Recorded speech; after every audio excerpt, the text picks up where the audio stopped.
기도하고 거룩하신 하나님, 이곳에 성령 하나님으로 충만하게 임하시옵소서. 권능으로 임하시옵소서. 이곳에서 하나님의 마음을 풀어놓으시고 하나님의 능력으로 덮으셔서 우리가 하나님의 말씀 앞에 굴복하게 하여 주시옵소서. 지식이 아니라 하나님의 뜻이 이곳에 풀어질 수 있도록 역사하여 주시옵소서.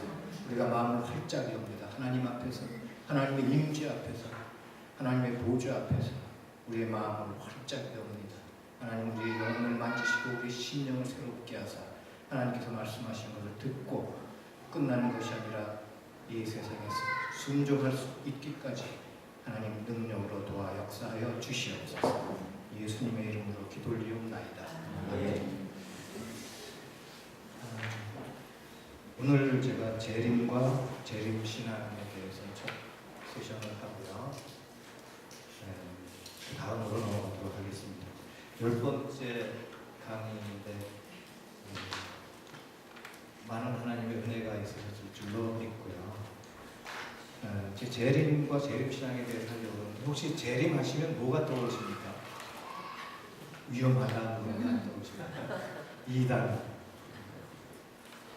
아니면 저기 시골에 있는 70, 80 되시는 그 기도 많이 하시는 할아버지, 할머니, 성도들만의 것, 뭐 이런 거 어떠십니까, 여러분들은?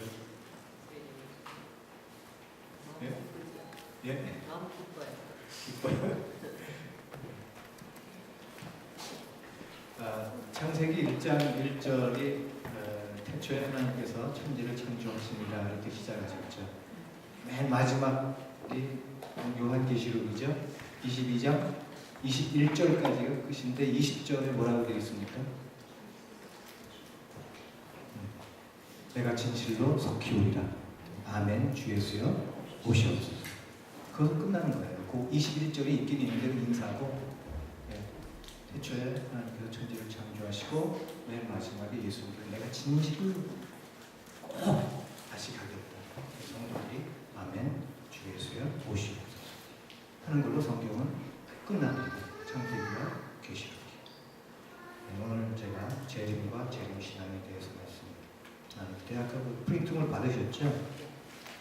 12서 9장 27절에서 28절 말씀. 제가 원래는 PPT를 만들어서 여러분들 성경 다시 꺼내고 그걸 보통 안 하게 하거든요. 근데 오늘 첫 번째 시간은 제가 준비하지 못했습니다. 그리고 프린트물을 봐주시면 되겠습니다. 한 번 죽는 것은 사람에게 정해진 것이요 죽은 후에는 심판이 있으리니 이와 같이 그리스도도 많은 사람의 죄를 담당하시려고 단번에 들이신 바 되셨고 구원에 이르게 하기 위하여 죄와 상관없이 자기를 바라는 자들에게 두 번째 나타나시리라. 간단하게 재림은 예수님께서 다시 오시는 겁니다. 다시 오실 때는 뭐가 전제됐죠? 첫 번째 오신 역사가 있고 그때 하실 일들이 있다 하는 것을 전제로 하지요.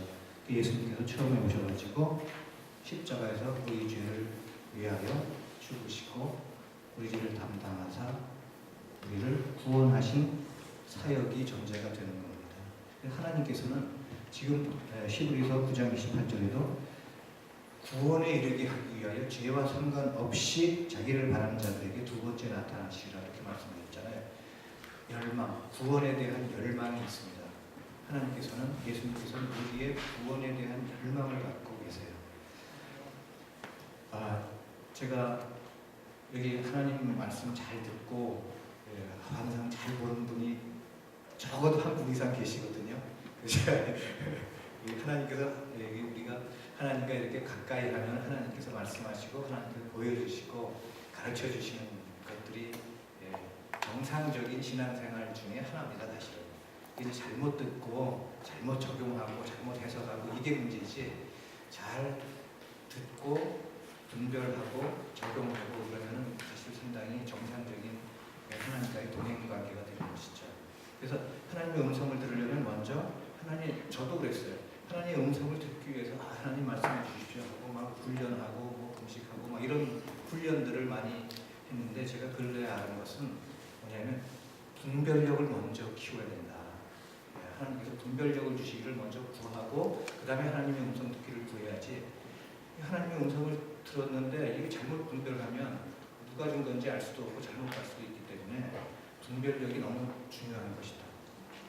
하나님의 음성을 듣기 위해서는 먼저 하나님께 분별력을 구해야 돼요. 그래서 하나님의 음성을 듣고 분별을 잘하면 상당히 좋습니다. 힘이 되고 하나님께 가까워지고 그런 것들, 그런 경험들을 많이 하고 또는 멘토 목사님들이 있으면 그것을 잘 분별해 주실 수 있는 그 훈련 과정에서 상당히 좋습니다. 하나님의 음성을 들으면 이렇게 알 수가 있어요. 그럼 어떻게 설명하긴 참 뭐예요. 그 책들도 많이 나왔습니다만 참 알 수가 있어. 영으로 이렇게 알 수 있는 것들이 많이 있습니다. 그래서 그런 정상적인 또는 하나님과 깊은 교제 관계에서 그런 하나님의 음성을 듣고 하나님께서 보여주시는 것들 보고 하는 것들이 굉장히 좋고 필요합니다. 여러 가지 하나님께서 말씀하시죠. 직접 말씀하시기도 하시고 음성으로, 그 다음에 마음으로, 생각으로, 말씀을 통해서, 그 다음에 설교 말씀을 통해서, 성도 간의 교제를 통해서 말씀하시고, 하여튼 하나님께서 다양하게 말씀하세요. 근데 저도 하나님께서 말씀하셨다고 믿는 게 뭐냐면 며칠 전에 제가 TV를 보고 있었습니다. 그렇게 신령한 사람이 아니라 TV 보거든요. TV 보는데 그 채널 1, 2, 3, 4, 5, 6, 7, 8, 90 있죠. 그 채널로 이렇게 제가 그 채널을 돌리는데 채널이 갑자기 안 먹는 거예요. 다른 걸로 하면 이렇게 아래 위로 막 이렇게 하고 다른 거는 다 볼륨이 있고 다 되는데 그것만 안 먹어요. 근데 그런 적이 한 번도 없었어요. 그래서 제가 이상하다 그러면 또 계속 시험을 했습니다. 계속 그 채널이 안 먹는 거예요. 그래서 제가 좀 그때 여러 번 했는데도 안 되길래, 그리고 처음 그런 일이 일어났길래 제가 이거 좀 이상하다 그러고 TV를 껐습니다. 들어갔어요. 제 방으로 들어가서 잠을 자려고 하는데 제가 보통 잠잘 때 매일 그러지는 않지만은 한국 목사님들이 강의하시거나 설교하시는 것을 들으면서 잡니다. 외국 사람 거는 그렇게 못해요. 왜냐하면 제가 영어를 알아듣지 못하기 때문에 그 자막, 외국 분들 건 자막을 봐야지 알 수 있기 때문에 누워서 그냥 잠자기 위해서 듣는 것은 한국 분들 걸 들어요. 그래서 한국 분들 걸 들으려고 인터넷을 켰는데 외국 분께 나왔어요. 그 이상해요. 제가 봤습니다. 폴 워셔라는 분이에요. 저도 좀 그 동영상을 통해서 알기 때문에 봤습니다. 제 의도는 그게 아니었는데, 근데 그분이 간증을 하시기를 자기 어머니가 말기 암에 걸렸는데 의사가 이야기를 하더라는 거예요. 자기 어머니한테 당신이 굉장히 위중한 병에 걸렸다 하는 것을 아주 직설적으로 이야기하고 내가 도와주겠다 하는 이야기를 하시더라는 거예요. 근데 그 말씀을 하시면서 그 폴 로셔 목사님은 누구한테 말씀하시는 것이냐면 목사님들에 대해서 말씀하시는 거예요. 목사님들이 성도들이 듣기 좋은 소리, 성도들이 받아들일 만한 소리만 하는 것은 목사가 아니다. 그건 비겁하다. 하나님께서 비겁하라고 목사들을 부르신 것이 아니다. 성도들이 듣기 싫어해도 정확하게 하나님의 진리를 전해야 된다 하는 말씀을 하시는 거예요. 제가 그걸 듣고 하나님께서 말씀하시는구나 하고 알았습니다. 왜냐하면 제가 가까운 사람이 말기 암에 걸렸습니다. 근데 제가 이 얘기를 못하는 거예요. 당신은 말기 암에 걸렸습니다. 얼마 남지 않았습니다. 예수님 믿으셔야 됩니다 하고 이 얘기를 하지 못했습니다. 왜냐하면 그분이 저보다 위분이기도 하고 성격이 굉장하십니다. 저한테 직접 대놓고 하지 않지만 그분의 가까운 가족들한테는 그냥 막 해야 됩니다. 암이 걸려가지고 또 그러신 분이 막 해야 되는 거예요. 그러니까 그 기세가 보통이 아닙니다.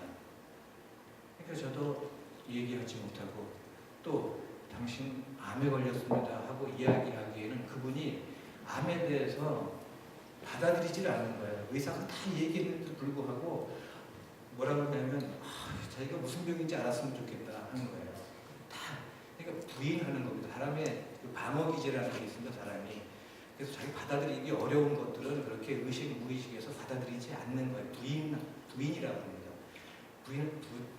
부인합니다. 이제 그런 메커니즘이 발동되는 거죠. 그래서 암이라고 가르쳐 주는데도 안 믿는 거예요. 그러니까 누가 옆에서도 말을 제대로 못하는 거예요, 그분한테. 근데 제가 그 동영상을 보고 비겁하면 안 되겠다 하는 하나님의 음성으로 듣고 그분한테 갔어요. 갔는데 누워 계시더라고요. 한 열흘 전에 봤을 때는 멀쩡히 걸어 다니시고 다 그 말도 하시고 그러는데 누워 계시더라고요. 그때 가서 그때 이야기할 걸 이야기하지 못하니까 때를 놓친 것이 아닌가. 그냥 뭐 의식은 있는데 잡수지도 못하고 누워만 계시는 거예요. 내가 이거 하나님께 순종을 못했구나. 또 어떡하나, 이 영혼은 어떡하나. 틀림없이 예수님을 믿지 않으면 지옥불에 가는데 이걸 어떻게 하면 좋을까. 내가 늦었구나. 그러면서도 이제 기회를 보았습니다. 근데 정말 어떻게 기회가 생겼어요. 그래서 제가 이야기했습니다. 당신은 제가 병이 정말 건강하게 낫기를 바라지만 의사들이 이야기하기를 암이라고 합니다. 그리고 말기암입니다. 이거 고칠 수가 없습니다. 정리해야 됩니다. 예수님을 믿으시겠습니까? 그래서 복음을 전하고 저를 따라하도록 했습니다. 따라하지도 못합니다. 마음으로 따라하시고 하나님께 말씀드리라고 그러고 제가 기도를 인도했습니다. 맨 끝에 아멘 하니까 아멘 따라하더라고요. 주변에 있는 사람들이 있을 수 없는 일, 어떻게 이런 일이 일어날까 하는 정도로 이야기를 했습니다. 하나님의 말씀을 들으면 이상한 그런 기적 같은 일들이 일어나고, 특별히 제가 왜 이 말씀을 드리냐면 하나님께서 우리에게 대한, 우리 영혼에 대한 구원의 열망이 계시다는 거예요. 그분의 삶이 그렇게 착하게 살아오는 거나 뭐 이렇게 그런 거하고 조금 거리가 멀어요. 나쁜 분은 아닌데 그렇게 하나님께 순종하거나 뭐 그런 삶은 거리가 멀고, 죽음이 얼마 안 남았는데도 돈을 붙잡고 끝까지 돈이에요. 그 돈이 그분의 생명보다 더 소중하더라고요. 하나님이 들어갈 자리가 없는 거예요. 그런데도 하나님께서 그분을 찾아오셔가지고 저 같은 사람을 사용하셔서 하나님께서 그렇게 그분을 구원하시더라고요. 하나님이 우리 한 사람 한 사람을 향한 구원의 열망이 얼마나 크신가. 하나님이 정말 자비와 사랑이 너무 크시죠. 그런데 다시 오시는 것, 예수님의 재림, 그것은 뭐라고 했습니까? 구원에 이르게 하기 위해서. 하나님을 믿는 사람들, 예수님을 기다리는 사람들, 그런 사람들을 구원에 이르게 하기 위해서 죄와 상관없이 다시 오겠다 하는 게 재림입니다. 불신 악인들한테는 심판이 됩니다. 재림이. 그러나 하나님을 믿고 예수님을 기다리는 사람들에게는 구원이 되는 거예요. 동전의 양면, 손바닥의 양면 같은 것이 재림입니다.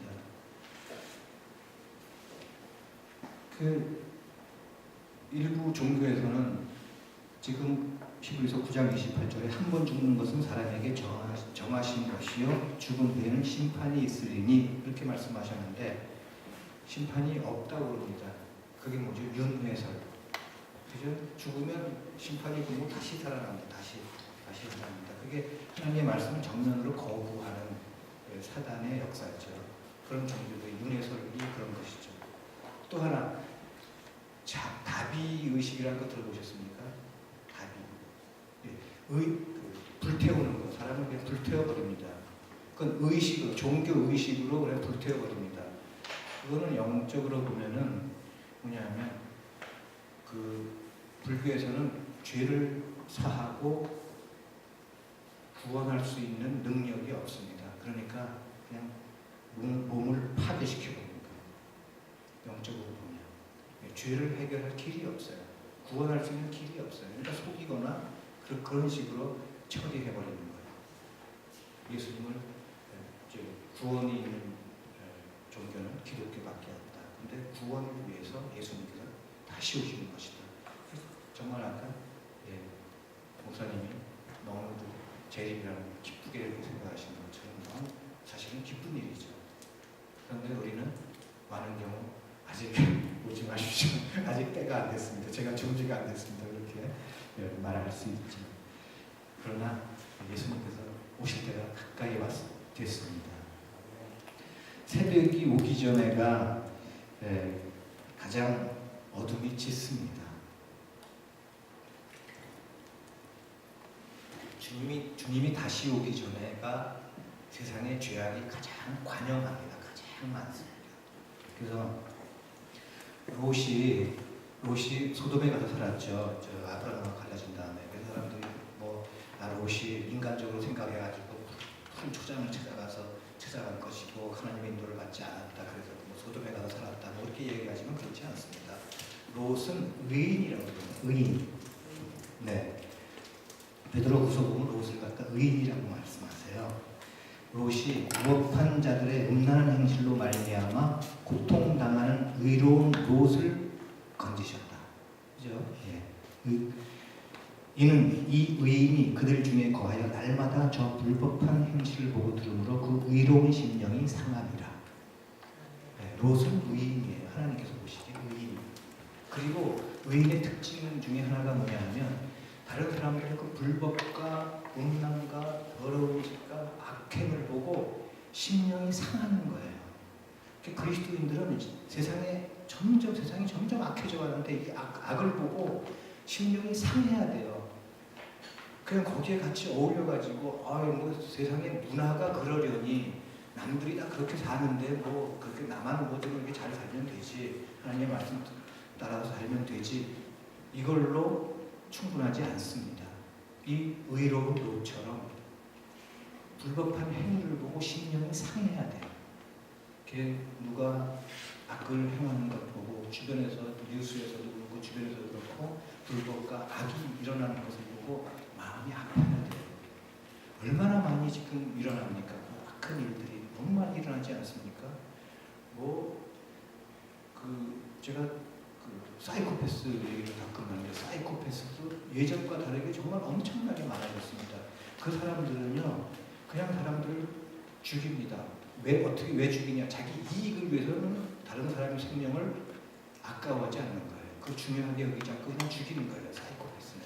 그 사람들은 감정이 없습니다. 남의 감정에 공감할 수 있는 능력이 아예 없어요. 그렇기 때문에 아주 잔인하게 사람을 죽여도 저 사람이 얼마나 고통당하면서 죽어갈지를 공감을 못해요. 능력이 없어. 그런 것이 형성이 안 돼 있어요. 그래서 그렇게 악하게 죽이는 거예요. 잔인하게 죽이는 겁니다. 10사람도 죽이는 겁니다. 그 사람들은 양심이 형성되지 않았습니다. 정말 적그리스도나 마귀의 속성을 담지 않았습니까?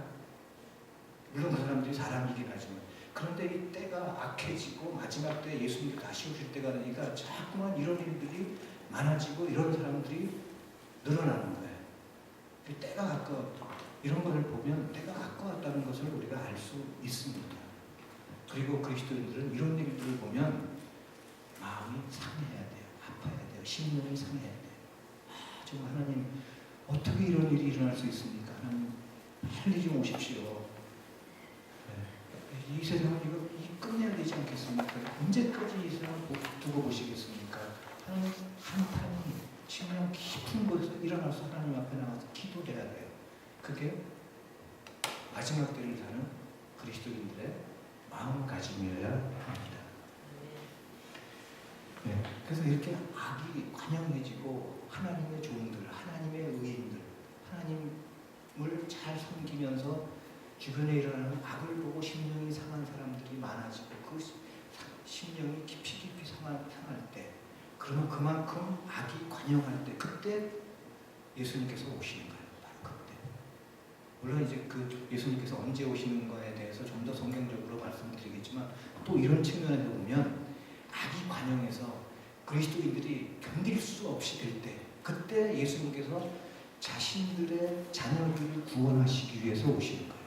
그게 재림이에요. 만약에 예수님께서 재림하지 않으시면 어떻게 될까요?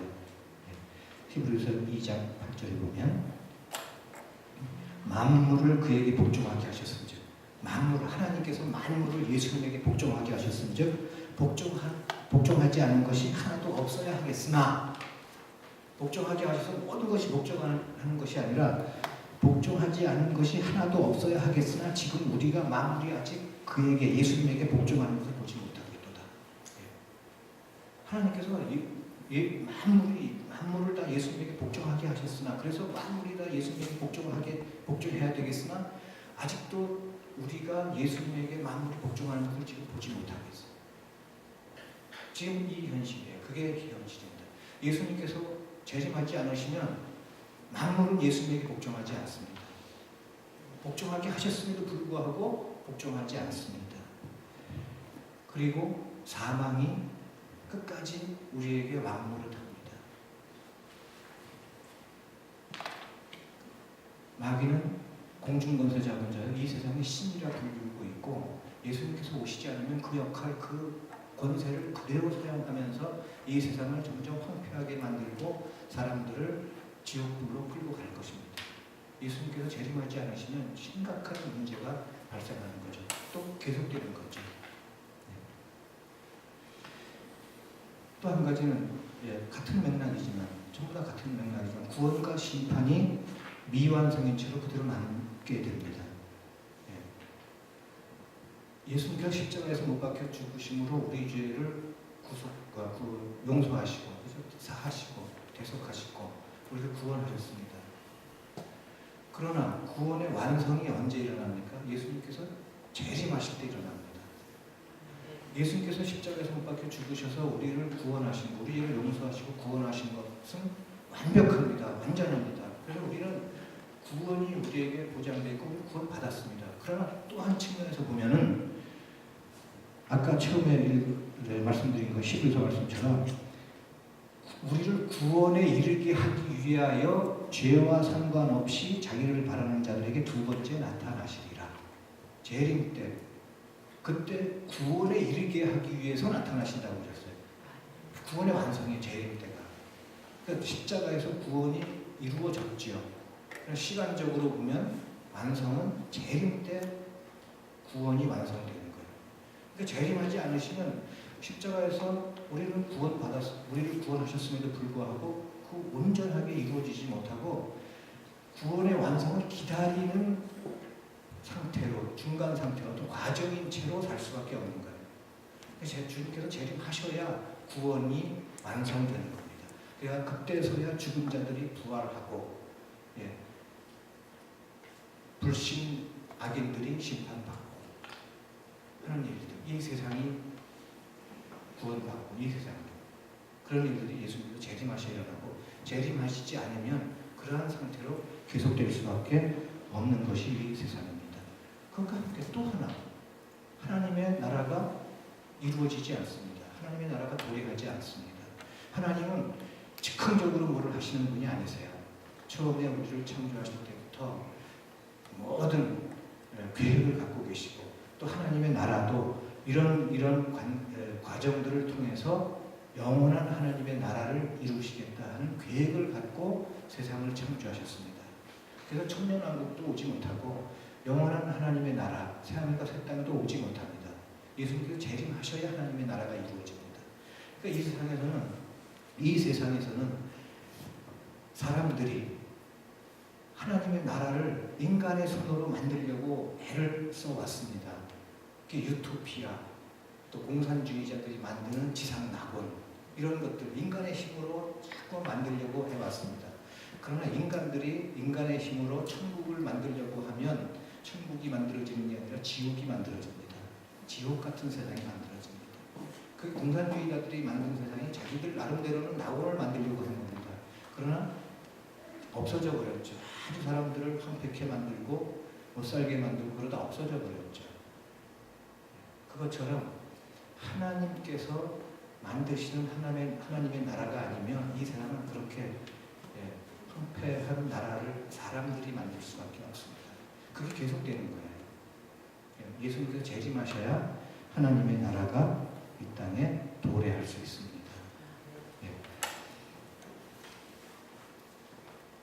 그래서 초림과 함께 예수님의 재림은 인류 역사 그리고 전 기독교 역사에서 가장 중요한 사건이에요. 오셔야 끝나거든요. 초림에 예수님께서 초림하신 그 사건이 정말 굉장한 사건이죠. 더할 수 없이 중요한 사건. 안 오셨으면 큰일 날 뻔했죠. 우리 다 망할 뻔했죠. 오셨습니다. 오셔서 십자가에서 그 사역을 하셨습니다. 행하셨습니다. 그런데 재림하셔야 그 모든 하신 일들이 완전히 마무리, 방점을 찍는 거예요. 그러니까 예수님께서 오시는 것이 전 기독교 역사에 또 전 인류사에 가장 중요한 일이에요. 그게 하나 남아있는 겁니다. 초림과 함께 재림이 가장 중요한 역사다. 그것이 남아있다. 재림이 그렇게 중요한 것이다. 근데 다행히도 안 오시면 안 되겠는데 예수님께서는 내가 다시 오겠다 하는 말씀을 많이 하셨습니다. 그죠? 요한복음 나눠주신 내용을 보면 요한복음 14장 1절에서 3절 보면 여기 내가 예수님께서 다시 오겠다 하신 말씀을 분명하게 하셨고 여러 경우에 천사들을 시켜서 사람들을 시켜서 여러 가지로 예수님께 다시 오신다는 말씀을 하셨습니다. 신약 성경이 몇 권이죠? 27권입니다. 그죠? 27권 중에 요한 2서와 3서만을 빼놓고는 전부 다 25책이 예수님의 재림에 대해서 다 기록되어 있습니다. 이게 얼마나 중요합니까? 요한 2서와 3서도 사실 1, 2, 3서를 한 사람이 쓰지 않았습니까? 그럼 성경에 적어도 신약 성경에는 예수님의 재림에 대해서 다 기록되어 있는 거예요. 왜 그렇게 기록해 놓으셨을까요? 중요하기 때문에 그런 겁니다. 중요하지 않으면 누가 그걸 쓰겠습니까? 성경이 이렇게 많지만은 하나님께서 말씀하실 게 얼마나 많으십니까? 근데 그 재림에 대해서 그냥 계속해서 책마다 써놓으셨다는 것은 너무 중요하기 때문에 써놓은 겁니다. 예수님의 재림은 너무 중요합니다.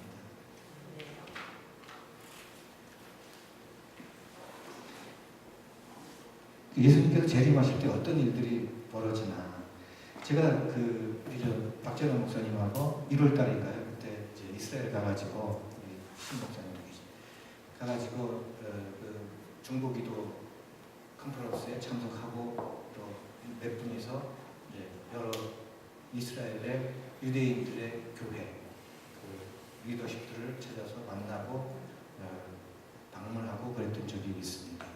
근데 그 한 공동체에 갔어요. 근데 공동체에서 한 젊은 자기들 이제 그 영성 훈련하는 거죠. 모여서 이제 예배드리고 참석하게 됐는데 한 젊은이가 나와가지고 말씀을 전하는데 그 예수님의 재림에 대해서 전하더라고요. 저는 뭐 이렇게 영어고 그러니까 잘 집중도 못하고 그런데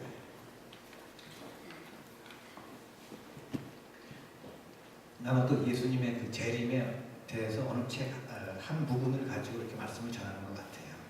그런데 전하시는 분도 그렇고 그 유대인들 몇 분 계셨는데 그 중에 한두 분, 한 분 정도는 제가 느낌으로 알겠더라고요. 이렇게 뭐라고 말씀하셨는데 그 말은 알아들었었는데 잘 이해를 못하겠다. 여기서는 이렇게 이야기하고 저기서는 저렇게 이야기하는데 잘 모르겠다 하는 그런 뜻으로 제가 받아들였습니다. 그래서 성경은 이렇게 가룟 유다가 죽잖아요. 가룟 유다가 죽을 때 마태복음에서는 복음서에서는 목매어 죽었다고 그러고 사도행전 1장 11절 가면 이게 떨어져가지고 아주 잔인하게 다시 기록되어 있습니다. 떨어져서 배가 터져 창자가 흘러나와 죽었다. 아주 그렇게 나와 있습니다. 그럼 가룟 유다가 2번 죽은 게 아니잖아요. 그러니까 성경에 같은 사건을 이렇게 다르게 말씀하실 때는 그렇게 종합해서 해석을 해야지 정확하게 되는 거거든요. 예수님 재림도 마찬가지입니다. 이 책에서는 이렇게 저 책에서는 저 측면으로 이렇게 이야기해요. 그래서 두 개를 보면은 똑같은 재림인데 다르단 말이죠. 그럴 때는 이것과 같이 이렇게 합해가지고 종합적으로 해석하는 게 성경을 보는 방법이에요. 성경을 해석하는 방법. 그것처럼 그 성경의 예수님의 재림에 대해서 여러 군데 이렇게 나와 있습니다. 그래서 그걸 어느 하나만 가지고 그 해석하면은 틀리기가 쉽고 이렇게 종합해서 이렇게 봐야 됩니다. 그 예수님께서 오실 때 그 강남산으로 그냥 이렇게 오시는 걸로 아는 경우가 많은데 그건 맨 나중에 글로 오시는 거고 직접 강남산으로 오시지 않습니다.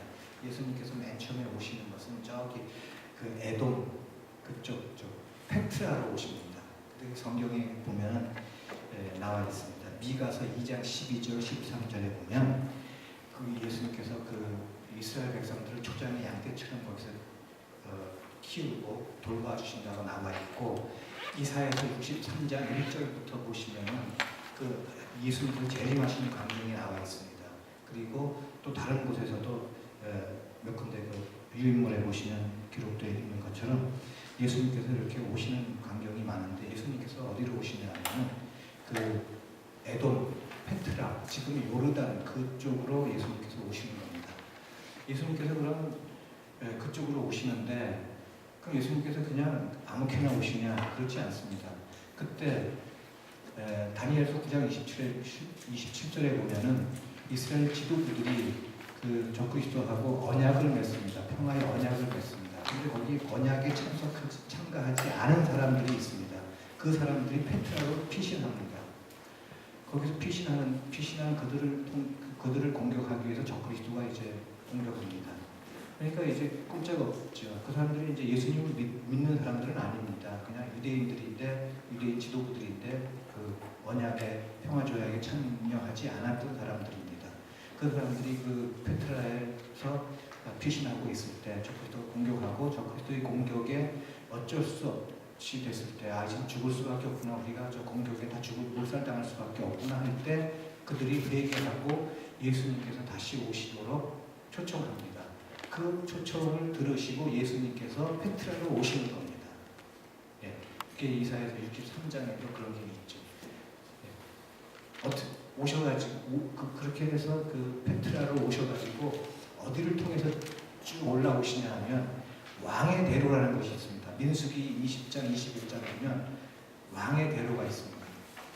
이스라엘 백성들이 애국에서 탈출해가지고 언약궤를 들고 다 같이 쭉 올라옵니다. 올라와서 에돔에 갑니다. 에돔에서 우리가 그 왕의 대로를 지나갈 텐데 좀 지나가게 해달라. 우리가 여기서 옆도 돌아보지 않고 뒤도 돌아보지 않고 그냥 이렇게 쫙 보고 물 먹으면 물값도 내고 그렇게 할 테니까 좀 지나가게 해달라. 그랬더니 에돔이 안 된다고 합니다. 그러니까 그 이스라엘 백성들이 돌아섭니다. 그리고 그 아모리 족속한테 똑같은 이야기를 합니다. 안 된다고 그러니까 그때는 아마 이제 쳐부십니다. 그리고 그 왕의 대로를 따라 올라갑니다. 그 왕의 대로를 따라 예수님께서 오시는 겁니다. 예수님께서 초림하셨을 때 그 예수님을 죽이려고 그러니까 예수님의 부모가 예수님을 데리고 어디로 피신하죠? 애굽으로 갔죠. 애굽으로 갔다가 어디를 통해 오시겠습니까? 성경에 나와 있지 않지만 제가 보기에는 왜 애굽으로 갔느냐? 예수님은 왕으로 오셨거든요. 아까 그 예수님께서 이스라엘 백성들이 애굽을 나와가지고 왜 왕의 대로를 가려고 했냐면 언약궤가 있기 때문에. 언약궤는 하나님의 좌소입니다. 하나님께서 머무시는 곳입니다. 거기서 우리를 인간을 만나시는 데거든요. 그래서 우사가 원래 언약궤는 이렇게 메고 가게 되어 있습니다. 근데 수레로 이렇게 끌고 가다가 언약궤가 떨어진다고 그러니까 우사가 다윗한테 우사가 그거 손을 댔다가 하나님께서 쳐가지고 죽이잖아요. 우사를. 하나님의 지엄하신 하나님, 영광의 하나님을 감히 손을 댈 수가 없는 거예요. 하나님. 그 언약궤가 하나님의 좌소거든요. 임재하시는 곳이거든요. 그 하나님의 임재, 왕이 임재하신 그 언약궤가 있기 때문에 왕의 대로를 따라서 이스라엘 백성들이 간 겁니다. 그러니까 예수님도 마찬가지 왕으로 오셨거든요. 왕으로 오셨기 때문에 애굽으로 갔다가 왕의 대로를 따라서 유대 땅으로 오신 거예요. 그래서 아마 이스라엘 애굽으로 가신 것이 아닌가. 성경에 나와 있지 않지만 재림 때도 마찬가지예요. 재림 때도 페트라로 오셔가지고 왕의 대로를 따라서 올라오시는 거예요. 여기까지. 하나님께서 하시는 것은 그냥 즉흥적인 것이 없습니다. 성경에 보면 다 정말 짝이 있고 다 이유가 있습니다. 뭐 하나 하나님께서 이렇게 하시고 그것이 성경에 기록되어 있다면 거기에 다 깊은 뜻이 있고 이유가 있는 겁니다. 그렇게 아주 정교하게 하나님의 뜻을 따라서 이렇게 오신 겁니다. 그런데 사람들이 너무 많이 불순종하잖아요. 하나님의 능력이 어느 정도냐면요. 사람들이 그렇게 불순종하잖아요. 하나님의 뜻은 모든 사람들이 구원받기를 원하시는 겁니다. 그런데 모든 사람들이 구원받습니까? 구원받지 못합니다. 그 하나님의 뜻을 어기는 사람들이 너무 많습니다. 저도 불순종할 때가 있고요. 뭐 다른 분들도 아마 그럴 때가 있으리라고 생각합니다. 그런데 하나님께서는 그런 모든 사람들의 순종과 불순종, 하나님을 믿는 자, 안 믿는 자의 그 모든 행동까지 다 합해가지고 결국 나중에 하나님의 뜻을 딱 이루시잖아요. 그러니 얼마나 전능하신 하나님이십니까? 네. 하나님께서는 누구 그냥 순종하지 않으면 다 죽여버리시고 그냥 꼭 순종하는 로봇처럼 다 만들어가지고 하나님의 뜻을 딱 이루면 아마 그 전능하신 하나님의 조금 손상이 많이 가겠죠. 그런데 그런 인간의 그런 자유의지까지 주셔가지고 순종과 불순종 막 그런 거에 다 해가지고 나중에 하나님의 뜻을 다 이루신 거 보면 야 정말 전능하신 하나님이시다. 하나님 굉장하시다. 정말 우사처럼 가슴에 개에 손댔다가 큰일 나겠구나. 영광의 하나님이시라고요. 그 하나님이 우리 하나님. 그 하나님이 우리를 구원하시기 위한 열망을 가지시고 찾아오시는 것이 재림, 교회예요. 우리가 예수님을 기다려야 하는 이유가 바로 거기에도 있을 겁니다.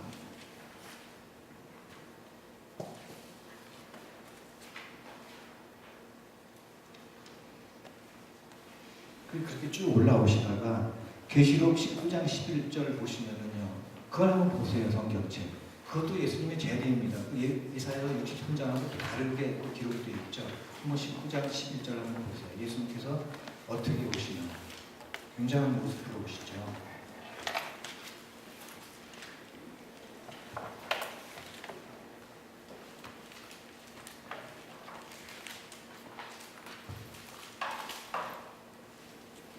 누가 19장 11절 좀 한번 읽어보시겠습니까?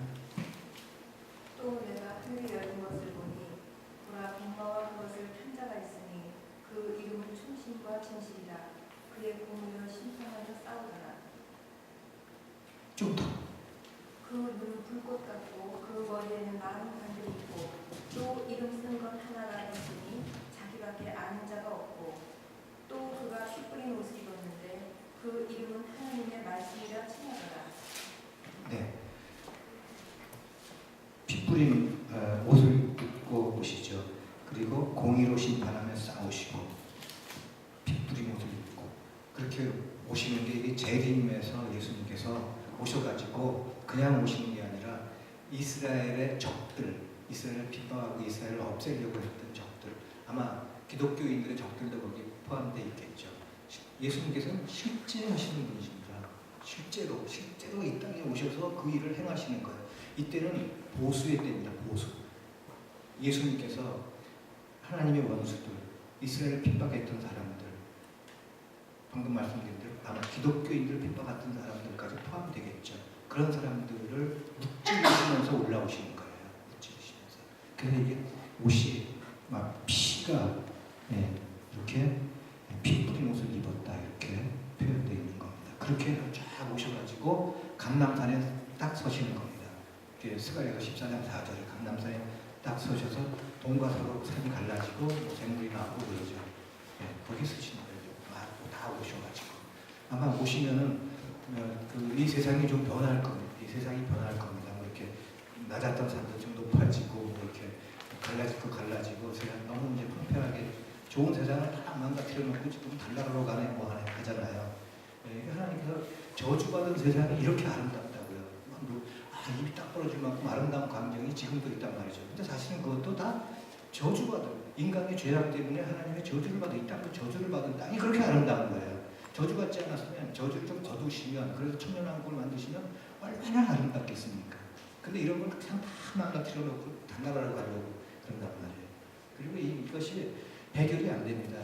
사람들의 욕심, 인간의 욕심 때문에 이 지구가 황폐하게 되는 것은 막을 수가 없습니다. 갈 때까지 가는 겁니다. 악이 갈 때까지 가는 거고 폐허가 되는 이 세상이 갈 때까지 가는 겁니다.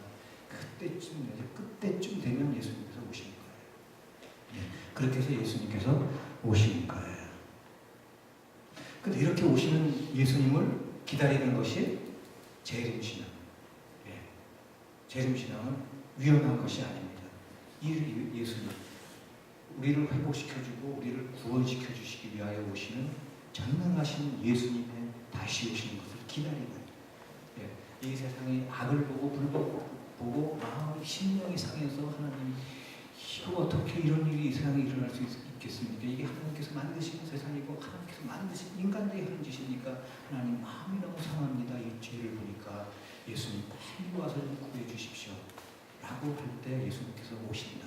그 예수님이 다시 오시는 것을 기다리는 것이 재림신앙이고, 재림신앙은 뭐 상류신앙이고 그건 잘못된 신앙이고 그렇지 않습니다. 그 재림신앙을 갖는 것을 이상하게 만드는 때가 그런 경우가 있었죠. 그 마귀의 역사입니다.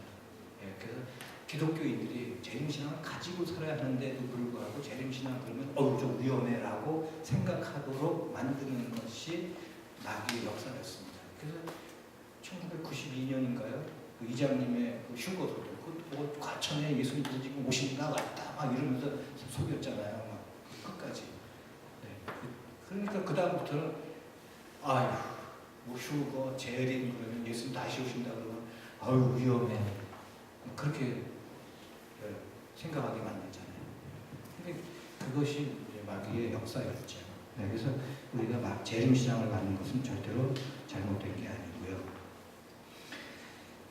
그 재림을 아까 말씀드린 것처럼 초대교회 때는 그렇게 강조하고 살았습니다. 근데 그렇게 왜 강조를 했을까?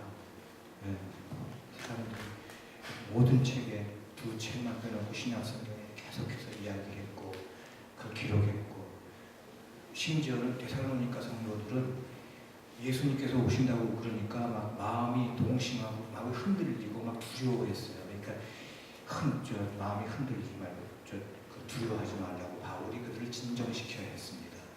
그만큼 그들은 재림신앙에 살았고 아주 그거 실감나게 믿었어요. 너무 순진하게 믿었어요. 예수님께서 그냥 금방 오시고 막 그 재림이 이런 것이고 이렇게 교육을 시키니까 성도들이 와 예수님께 재림하시면 막 어떻게 하지 막 그러고 마음이 흔들리고 두려워했단 말이죠. 근데 그 사람들이 그 데살로니가 성도들이 정말 믿음이 좋은 사람들이에요. 그렇게 이야기하는 것을 그대로 믿은 거예요, 순진하게. 그리고 그 요엘서도 그렇고 출애굽기 19장에서도 보면, 출애굽기 19장 특별히 보면 하나님께서 이렇게 시내산에 오시는 광경이 나타납니다. 그 오시는 광경이 대단합니다. 하나님께서 말씀하십니다. 백성들 거기 오지 못하게 해라. 그 산에 근처에 오지 못하게 해라. 다 죽는다.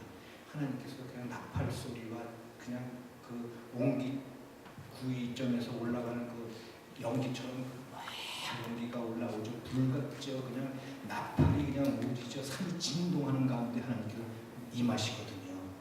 그 창조주 하나님의 임하심이 굉장한 겁니다. 예수님께서 오실 때도 막 그런 모습도 오시는 거예요. 그분은 창조주세요. 예수님은. 인간이 아니세요. 창조주세요. 그러니까 인간이시면서 예수님이셨죠. 하나님이셨죠. 그분은 창조주세요. 예수님. 그분이 오심이 굉장해요.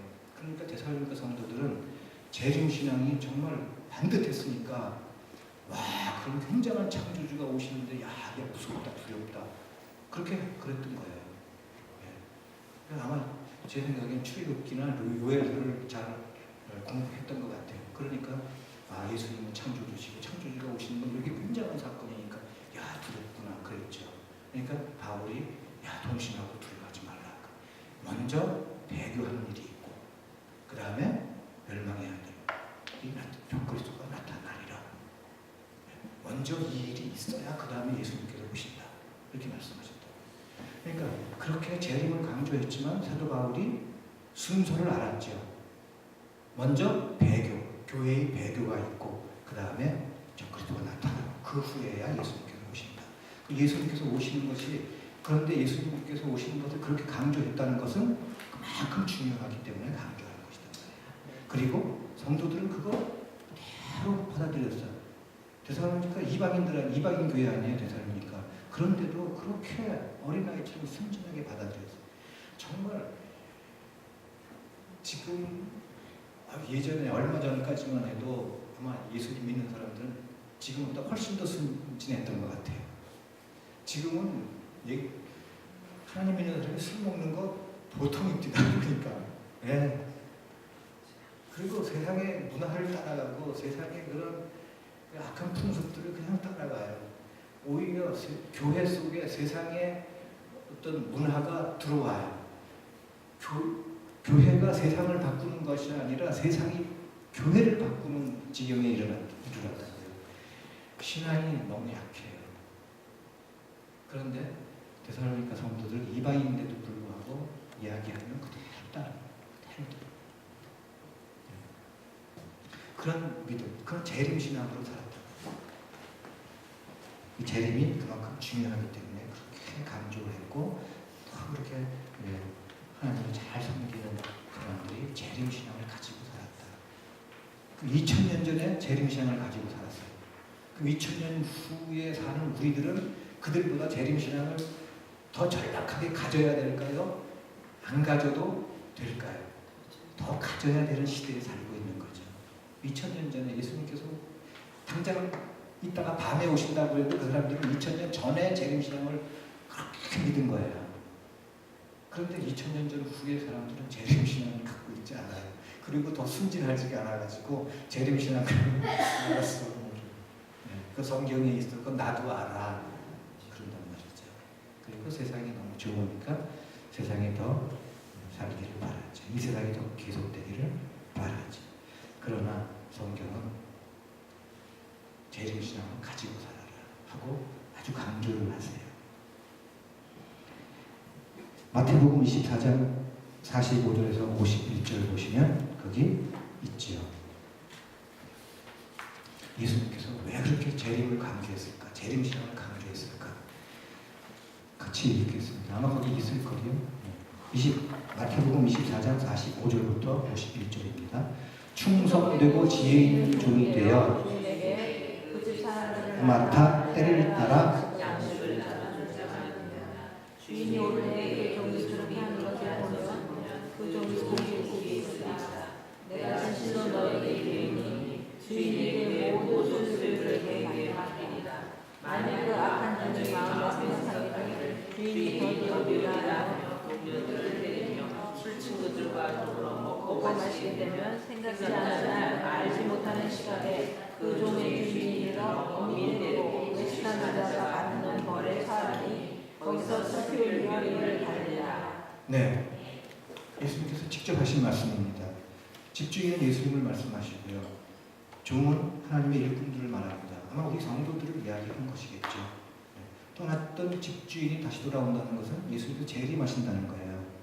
그런데 여기 악한 종이 나오는데 이 악한 종은 동료들을 때리고 술 친구들과 더불어 먹고 마십니다.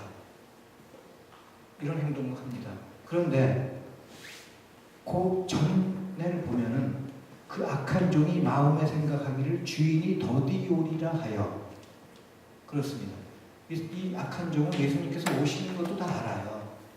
그런데 더디오리라고 생각해요. 아직 때가 안 됐다고 생각해요. 그렇게 살면은 세속적으로 살기가 쉽단 말이에요. 그러면 예수님께서 재림하실 때 도적같이 그에게 이르는 것을 겪을 수밖에 없다는 거예요. 그러니까 더디오리라고 생각하지 말고 재림신앙을 가지고 살아라. 그래야 세속적으로 살지 않는다. 하나님의 말씀대로 살 수 있다. 그런 말씀입니다. 손양원 목사님에 대해서 잘 아시죠? 손양원 목사님이 두 아들이 있었는데 같은 학교 다니는 학생이 안재선이라고 그 아들 둘을 죽였습니다. 그 공산주의자죠. 죽였습니다. 그런데 그 손양원 목사님이 그 자기 두 아들을 죽인 안재선을 양자로 잡았습니다. 와, 굉장하죠. 굉장하죠. 그리고 제가 기억하기로 손양원 목사님이 그 문등벽에 보름막 시골로 나오는 거 막 빨고 그렇게 사랑으로 그렇게 사셨던 분으로 제가 알고 있습니다. 굉장히 사랑이 굉장하신 분이죠. 원수를 용서해도 자기 아들 그것도 2명씩이나 죽이는 사람을 용서하는 것도 모자라 양자로 삼아서 그걸 키워서 아마 목사로 만들었을 것 같아요. 제가 기억하기로 그렇게 했습니다. 정말 예수님의 마음 아니겠습니까? 그런데 이분이 어떤 신앙을 갖고 사는지 아십니까? 주님 고대가라고 아십니까? 손양원 목사님이 지은 겁니다. 저 하늘에 구름만 떠도 우리 주 예수님이 오시는 거에서 하늘 쳐다본다고. 주님 무대가 예수님을 기다리면서 사는 거예요. 재림신앙을 가지고 사는 거예요. 그러니까 하나님의 말씀처럼 그렇게 살 수 있었던 거예요. 생각을 해보십시오. 내가 예수님께서 곧 오신다 하는 재림신앙을 가지고 살면, 우리가 언젠가 예수님을 만날 것이다, 그런 신앙을 가지고 살면 내가 함부로 살 수 있겠습니까? 내가 예수님을 만나서 예수님께서 나한테 물어보실 텐데, 우리는 예수님은 우리와 계산하십니다. 군대에서 보면은 공무원도 그렇습니다. 뭐 이렇게 지시를 하면 그 부하들, 지시를 받은 부하가 반드시 복명을 해야 됩니다. 나 그 지시하신 그 사건을 난 이렇게 처리했습니다 하고 복명을 해야 됩니다. 도고를 해야 됩니다. 예수님도 마찬가지십니다. 제가 다시 오시면 우리와 계산하십니다. 너 어떻게 살았냐? 너 10달란트 어떻게 했냐? 5달란트 어떻게 했냐? 1달란트 어떻게 했냐? 그렇게 계산을 하신다는 거예요. 그걸 알면은, 재림신앙을 갖고 있으면, 그런 신앙을 갖고 있으면 어떻게 마음대로 살 수 있습니까? 어떻게 예수님 말씀대로 살지 않을 수 있겠습니까?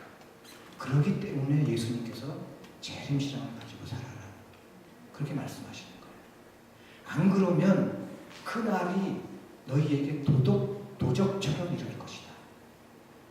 술 취해서 방탕하게 살면 세상이 잘만 해요. 그러면 예수님 언제 오시는지 우리는 도적같이 거울을 맞을 수밖에 없습니다.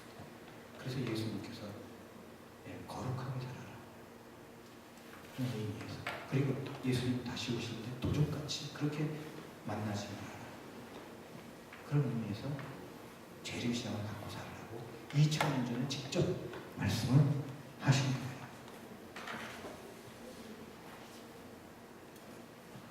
그래서 계시록 16장 15절 보면, 보라 내가 도둑같이 오리니 누구든지 자기 옷을 지켜 벌거벗고 다니지 아니하고 자기의 부끄러움을 보이지 않는 자는 복이 있도다. 이렇게 직접 말씀을 하셨습니다. 그리고요, 조금 아까 읽은 마태복음 24장의 말씀과 평행 본문의 마태복음 13장입니다.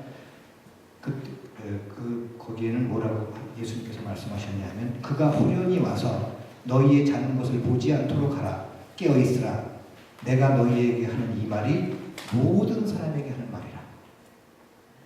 그 당시에 듣는 그 제자들과 성도들뿐만이 아니라 특별히 이렇게 강조하셨어요. 내가 하는 이 말은 모든 사람에게 하는 말이라. 지금 우리에게도 하는 말이라. 깨어 있으라. 잠자지 말아라. 재림신앙을 가지고 살아라. 우리가 깨어 있어라 그런 얘기 많이 하죠. 아이 저 집사님은 깨어 있어야 돼. 깨어 있잖아. 자고 있어. 깨어 있어야 돼. 이렇게 얘기하잖아요. 그 원뜻은 뭐냐면 재림신앙을 가지고 살고 있는 거예요. 깨어 있어라의 참 뜻은, 성경의 본 뜻은, 물론 적용할 때는 기도 열심히 하고 뭐 이렇게 하나님 말씀대로 살고 순종하면서 살라 하는데 적용시킬 수 있지만, 성경의 본래 뜻, 깨어 있으라의 본래 뜻은 재림신앙을 가지고 잠자지 말고 예수님을 기다리고 있어라. 재림신앙을 가지고 살아라. 이런 얘기입니다. 우리가 언젠가는 주님 앞에 서야 한다는 두렵고 떨리는 재림신앙을 가지고 살아야 합니다. 그렇지 않으면 하다가 끝날 수 있습니다. 하다. 제가 가나안 농문학교 김용기 장로님이죠. 그분 아드님이 6.25 때 군인이었어요. 근데 그 친한 친구가, 자기는 장로의 아들이고 친한 친구, 군인 같이 친한 친구의 친한 친구가 있었는데 그는 목사의 아들이에요. 그 목사의 아들이 좀 엉망으로 살았어요. 그러면 하는 말이 뭐냐면, 죽기 전에 회개하면 된다. 들은 거 있어가지고, 그러면서 막 그 젊은 혈기의 군인의 전쟁터에 막 살으니까 얼마나 막 살았겠습니까? 그러면서 죽기 전에 회개하면 된다고 그러더래요. 그런데 그 한강 따위를 넘어가다가 보철소는 미군하고 신경이가 벌어진 거예요. 그랬더니 그 미국 경찰도 그렇지만 반항하면 총 쏘는 거 잘하거든요. 그냥 쏴서 죽였어요. 그러니까 그 회개할 틈도 없이 그냥 죽어버린 거예요. 그게 김영기 장로님의 아들 아마 김태년 씨인가 그 장로님인가 그 이야기입니다. 저 오래전에 들은 기억이 나는데 하다가 예수님 맞을 수 있습니다. 재림 신앙을 꼭 가지고 살아야 하겠습니다. 재림은 구원사의 한 획을 긋는 엄청난 사건이고 예수님께서 우리에게 깨어있어라. 재림 신앙을 가지고 살아라. 이렇게 강조하셨습니다. 재림 신앙을 가지고 사는 저와 여러분이 되어야 하겠습니다. 한 시간을 우리 마치고 제가 보통 어떻게 몇 시간 있습니까? 두 세션이 보통 두 세션 하셨나요? 다른 강사님들이 쉬고 한 번에 그냥 다 끝나고 말았나요? 한 세션에 몇 시까지 보통 하셨나요? 네? 9시 반까지 하시면 9시 반까지. 네.